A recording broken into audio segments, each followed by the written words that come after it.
Welcome back. In this week's edition of The Vault, we head all the way back to 1978. This week marks one of the largest winter weather events in Michiana history. Yeah, it was known as the Great Blizzard of '78, and our team followed the historic event extensively, of course, as it came through. People like Dick Addis. I was a freshman at Notre Dame at the time, and we were closed for 5 days. We begin this special edition of The Vault with WNDU legend, as I mentioned, Dick Addis. It's going to take at least, I would say, 18 to 24 hours, or maybe even more, to get rid of the effect of this extremely precarious storm that's been marching across the chart. Possibly a record breaker, I do think it is. We've had more snow than we can contend with. I looked out the front door moments ago, and the snowdrift was this high, so I guess we won't get very far tonight, will we?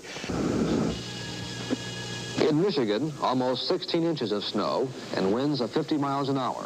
All part of the deep low-pressure system, the lowest ever recorded in this state. The severe storm has closed almost everything: schools, airports, factories, and every major highway.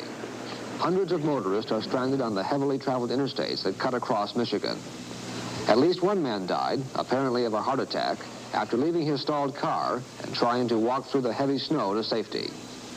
In Lansing, the state capital, emergency vehicles often couldn't get through the clogged streets, and a normally simple rescue call became a serious problem.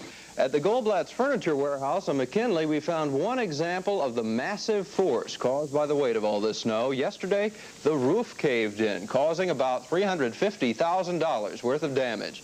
We also saw many people on the streets and highways, people on their way to and from various grocery stores. Many of them were driving snowmobiles, many were using four-wheel drive vehicles, but most were walking. But all that traffic has city and county officials concerned. Wow, Gary, it sounds like they had good reason to be concerned. I mean, you remember it. You said you were a freshman at Notre Dame? I was. The storm, it started on a Wednesday, and then Notre Dame was closed Thursday, Friday, Saturday, Sunday, and the following Monday, and reopened on Tuesday. And look at these pictures. This was January 25th in Michiana. Yeah, there were so many things. There's just I think the memories from a lifestyle standpoint people remember, but from a meteorological standpoint, this was an unbelievable storm, and it is very much like the one that's rolling through the south right now. It's not going to produce, the one today is not going to produce as much as this one did in '78, but you had the same kind of setup where very, very cold air coming down out of Canada right off the pole, extremely cold Arctic air mixing in with a subtropical jet that was bringing a storm through the southern states and up through the panhandle of Texas, and it just looped up this way. But where those two jet streams came together, the polar jet and the subtropical jet, they what we call phased together, and in that phasing it really created this extremely strong low pressure system. We're talking about winds, and we'll show you a graphic here in just a second, of a peak wind of 82 miles an hour. Imagine that much snow. Now, we had 41 inches of snow over 2 days' time, and for the season we had more than 12 feet of snow that year, snowiest winter ever recorded in South Bend.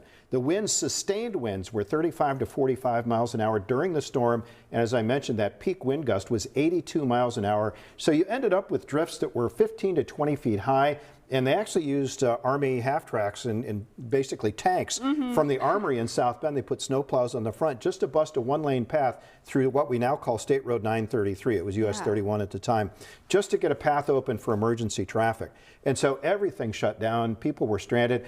There were people in my wife's family, her brother, my brother-in-law, who ended up staying at a stranger's house because he was stranded on the highway and made his way to somebody's house, and you couldn't go anywhere. So this was a devastating storm back in '78. And again, the one that's going through the south right now has a lot of those same characteristics of that cold air, the phasing of two jet streams, subtropical and polar, coming together and creating this deep area of low pressure, and is sucking all of that moisture up off the Gulf of Mexico to feed into that storm. Holy cow. So those photos we saw earlier, will it look a little like that down south? Down south, places will feel like what we did back then. And I think along the Ohio River, where they don't have as much equipment to get rid of that snow, places like Evansville and Cincinnati and right through that range, and especially you get out into eastern Pennsylvania and New England, some of those places are going to see a couple of feet of snow. Man, well, watching that was a blast to the past for you. Yeah. That was really cool. Yeah, we apologize for the quality of it.